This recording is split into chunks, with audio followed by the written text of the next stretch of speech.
मुंडे हिचा अत्यंत दुर्दैवी मृत्यू झालेला आहे. याच्यावर मी ऑलरेडी काल बाईट दिला, पण जेव्हा मी बाईट दिला तेव्हा ती मुलगी माझ्या जिल्ह्यातली आहे किंवा तिचं काय डिटेल आहे मला माहीत नव्हतं. पण एका मुलीवर अत्याचार झाला आहे, तिच्या बाबतीत अशी घटना घडली, तिने हातावर नोट लिहिली आहे, त्याच्यावर मी रिॲक्ट झाले होते.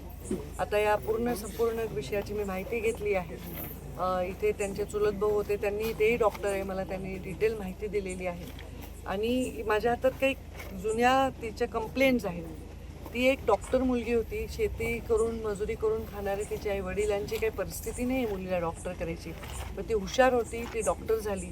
आणि तिथल्या सिस्टीमच्या विषयामध्ये ती वेळोवेळी विषय मांडत होती. अन्याय होतोय, हे चूक होते, हे ती लेखी सांगत होती. म्हणजे ती निर्भीड पण होती.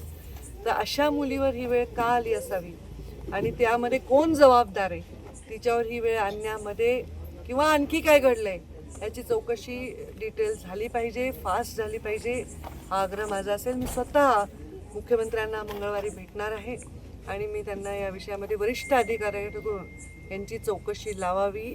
आणि या कारण याच्यामध्ये तिने जे कंप्लेंट केल्या आहेत, नावं दिलेत, त्याच्यात पोलीस प्रशासनातील नाव आहेत, त्याच्यामध्ये तिच्या फील्डमध्ये काम करणारे वरिष्ठ डॉक्टरांचे नाव आहेत आणि या तक्रार जुन्या आहेत काही.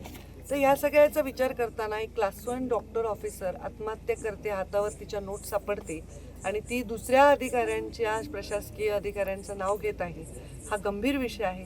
मी स्वतः आदरणीय देवेंद्रजी फडणवीस यांना भेटणार आहे, बोलणार आहे. वरिष्ठ अधिकाऱ्याकडनं निपक्षपातीपणे याची चौकशी झाली पाहिजे.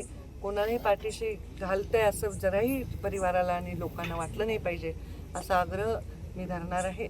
आणि पूर्णपणे संपदाला न्याय मिळेपर्यंत मी स्वस्थ बसणार नाही. यासाठीची काय लागू शकणार ते स्पेशल इन्व्हेस्टिगेशन म्हणजेच एक वरिष्ठ अधिकारी, उच्चस्तरीय अधिकाऱ्याकडून चौकशी, मग ती SIT म्हणा किंवा आणखी स्पेशल इन्व्हेस्टिगेशन म्हणा, त्या पद्धतीनेच तो तपास व्हायला पाहिजे. कारण हे जे खाली नाव आहेत ते त्यांचेच वर काम करणारे लोक तो तपास कसा करू शकतील. त्याच्यामुळे ह्याच्यामध्ये निपक्षपातीपणे तपास झाला पाहिजे, हा आग्रह मी स्वतः मुख्यमंत्र्यांशी बोलीन आणि संपदाला न्याय मिळवून देईन. पण एक गरीबाचं लेकरू एवढं शिकतं, डॉक्टर होतं, स्वतःच्या जीवनामध्ये एवढं स्वप्न पाहतं, आपल्या परिवारामध्ये एवढे कष्ट करणारे सगळे लोक आहेत, त्याची जाणीव असते गरीबाच्या लेकराला कितपर्यंत पोहोचला. त्याच्यावर अशी वेळ म्हणजे एका व्यवस्थेत येत असेल तर हे दुर्दैवी आहे.